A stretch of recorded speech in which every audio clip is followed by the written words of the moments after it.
until 4 a.m. Eastern Daylight Time. Impacts, flooding of rivers, creeks, streams, and other low-lying and flood-prone locations is imminent or hearing. Additional details.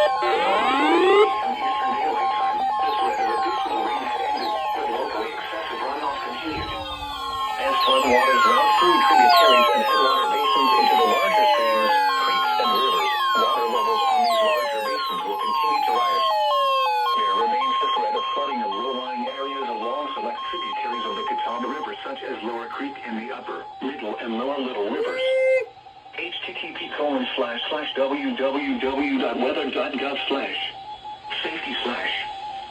When it is safe to do so, please report flooding or landslides threatening roads or property to the National Weather Service Greenville Spartanburg by calling toll-free 1-800-267-8101, by posting on our Facebook page, or via Twitter using #NWSGSP.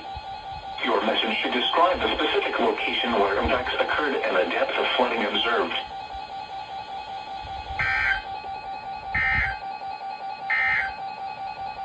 Flash flood warning is canceled for northwestern Iredell County.